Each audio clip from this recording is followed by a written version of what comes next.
Coming up on today's edition of Channel 97 News. We check out the new field hockey coach, Meet a face from a different country, and learn about AI influencing classrooms. and it all starts now.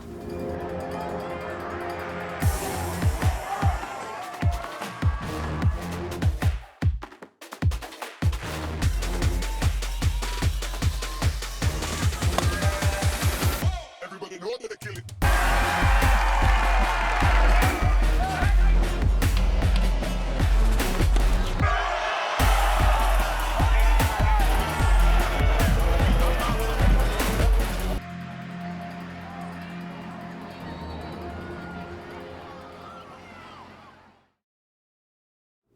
Welcome to the October edition of Channel 97 News. I'm Maddie Chappius. And I'm Grace Hickman. Here are some announcements for the month. The speech and debate team is in full swing. Speech practices are Mondays after school in room 100, and debate practice is Thursdays after school in room 218. Even if you have not come to practice yet, we hope to see you soon. Boys basketball tryouts for all levels will be the week of October 30th through November 3rd. Make sure that your athletic registration has been completed prior to those dates. Varsity boys tryouts will be from 2:30 to 4:30 p.m. JV and freshmen will try out together from 4:30 to 6 p.m. All boys basketball tryouts will be held in Gym A. STLCC dual enrollment registration for the spring semester opens on October 30th. All students planning to take a course at STLCC must turn in a dual enrollment authorization form to Mr. Ventimiglia in the guidance office. Seniors planning to complete the FAFSA for college must wait until December of 2023. The application is undergoing changes and will not be ready until December. Get more information at www.studentaid.gov. Seniors searching for scholarships for college are encouraged to use the Scholarship Opportunities page in the OHS website. Once on the OHS page, go to School Information, Counselor's Corner, Financial Aid, and Scholarships. Students Against Destructive Decisions is back at Oakville for the 23-24 school year. Join SAD to spread safety awareness and good decisions to your classmates. They are still looking for officers and members. Join for additions to your resume, scholarship opportunities, and fun activities to conduct around OHS. Red Ribbon Week is now through the 31st. Be kind to your mind, live drug-free, and take a red ribbon. Contact Ms. Novak for more info. The OHS Choir Program wants to congratulate the 21 students who auditioned for the St. Louis All-Suburban Honors Choirs on Saturday, October 7th. Of those 21 students, 13 were selected to participate. Oakville High School Theater Company presents their fall musical, Seussical, November 16th through the 18th at Nodelman Auditorium. Come see Oakville's first musical production in our new performance space and support our Tigers in theater. Sports undergo a lot of new changes each year here at Oakville. In our first story, field hockey experiences a change as they have a new coach for the season. Riley and Mia have the story. Hey Oakville, you may have noticed the field hockey team, more specifically their new coach. I actually started, most people don't know this, the field hockey team here at Oakville 22 years ago. I played in college at Missouri State and then in high school at Koryezu. I really like her. I think she brings a lot of joy to the group. She's very funny. I think she's a really great coach. She does a lot for the team and always is there for everyone. She has a passion for the game with her past experience, and she wants to see the players succeed because, again, this is a new sport for a lot of them. She's a pretty good coach, and she knows what she's doing, and she played in college, so it's really helpful for us. She's very organized and, like I said already, supportive, tells you how to fix your mistake. She really just helps us focus on what we really need to, and she's a really big impact on the team and helping us succeed. With Mia Manganya behind the camera, I'm Riley Parisi for Channel 97 News. Got to see they've shown out on the field this year. Speaking of that, Show Choir is a musical club that is really taking off here at Oakville. Blake, Maddie, and Allison have the story. The new show choir has begun at OHS. Let's take a look at what it entails. So a show choir is a choir that dances while they sing. It's very similar to being in a musical, like being in musical theater, because you sing and you dance as an ensemble or whatever. It's building relationships with the students and with their families and with the community, and getting to be a part of their lives that brings something special, something of joy, and that brings people together. Whenever I found out about it, I really wanted to do it. I've always danced and I've always sang, so I wanted to put them together. The singing is a little bit harder because you have to regulate your breath more, but it's overall really fun. My favorite part about being in choir is definitely the community and how well we work together to create beautiful music.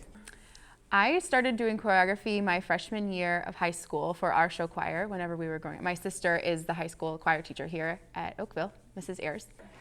It's fun to get to start something new, and there's lots of input from the students about what this is going to look like, and just kind of doing that together and having fun. You might be a dancer, you might be a singer, but maybe have never done that together. So it's a safe space to try something new and to just come and have fun and dance, and yeah, it just lifts your spirit to dance and sing.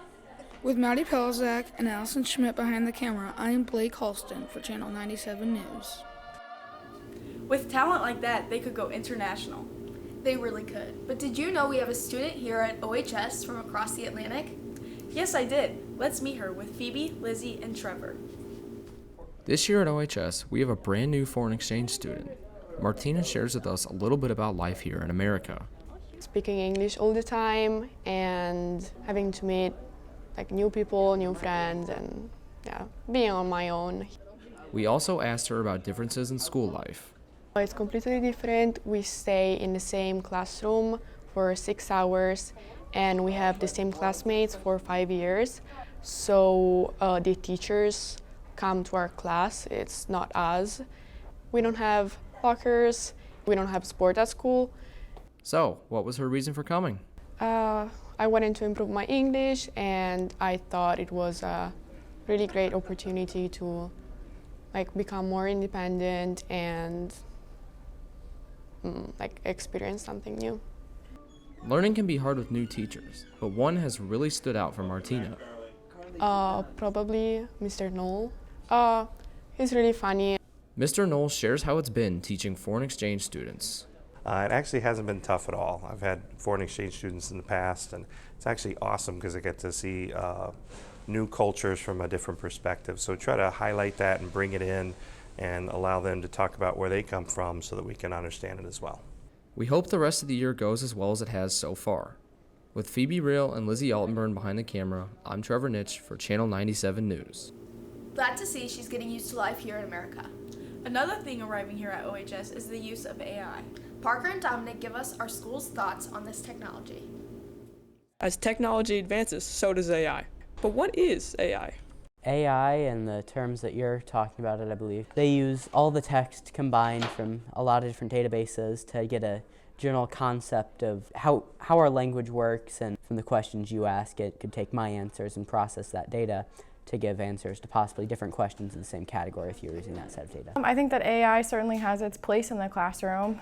When you're thinking about what you want your students to do and the skills they need to do it, sometimes they need other resources, so it certainly has its place in the classroom in that sense. I don't think it should be writing your essays. I think it can help create outlines. I think it can help generate research questions. I think that there are many great uses for it in the classroom, but when it comes to producing an actual product, no, there is not space for it. Using AI in the classroom, first to help myself, really convenient tools to help teachers plan lessons, gather information, organize information. As students, I'd like to encourage them to use ChatGPT type bots just to help them compress and organize information. If it's used in a helpful way, it will help add to the success of students. But if students are abusing it, then obviously it will not be helpful for their future success. But just how obvious is it when students use AI? It's obvious. Because as soon as I ask them a question about what does that word mean, what is the rich tapestry of human history or something along those lines, and they have no idea. So really the vocabulary is usually a dead giveaway. It's pretty recognizable when someone's writing above their grade level, and it's also very difficult to decide whether or not a student used artificial intelligence to help them write something. I think we should definitely find coexistence with AI. As humans, we should be able to adapt to it. We should be able to use it in our everyday, just making sure that we're using it in a morally sound way. With Dominic McEntee behind the camera, I'm Parker White with Channel 97 News. Great to hear about what they all think about this topic. There's another thing growing in popularity in the Oakville community: little libraries. Adia, Morgan, and Emma check it out. OHS Library has been around since 1971, but in 2023, we welcome a newer reading opportunity to those in our community. This is our take on Little Libraries. So it got installed, I want to say a week and a half before students came back this year. One of the advanced woodworking students last year built it for me, and we worked through plans and I talked about what I wanted, and he would check in with me every so often. My cadet has gone out there twice this school year already to replenish after the first initial filling of it. I restock it with books that are donated to the school about once a week. So on Monday or Tuesday, I'll take a bag out with books and put new ones in and take old ones out, and I'll bring it back up and we donate the books that we've already put in there. I think it's benefiting the community of Oakville really well. I think that people that maybe can't afford books as well as other people really benefit with getting to take them for free. Anytime that we can have the opportunity to promote reading, that's always a good thing. The leadership class last year for library appreciation, they came to us and they asked, what can we do for you? And I was like, well, we could use some books to keep that going. Although the OHS Lending Library is new, there have been little libraries all around our district for years now, including elementary schools and parks around the area. Out of all the volunteering I do, and I do a lot, this is by far my favorite volunteer. I love when people come to the house and they're looking through and I'm peeking out the window like a creep, because I love to see families grabbing books. Mine was the first Little Free Library. I noticed that we didn't have any in Oakville. So the Little Free Library is actually an organization based out of Wisconsin. And you register your Little Free Library. You can build it yourself or you can buy a pre-made kit.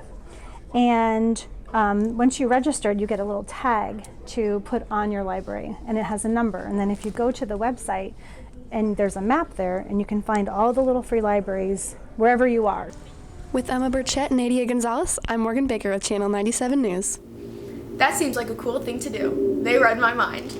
That concludes our October edition of Channel 97 News. I'm Maddie Chapius. And I'm Grace Hickman. And remember, Oakville, keep your eyes on the Tigers. Glad to see Tigers. Coming up on today's edition of Channel 90. Channel? Sorry. Oh, sorry. Okay, sorry. Sorry.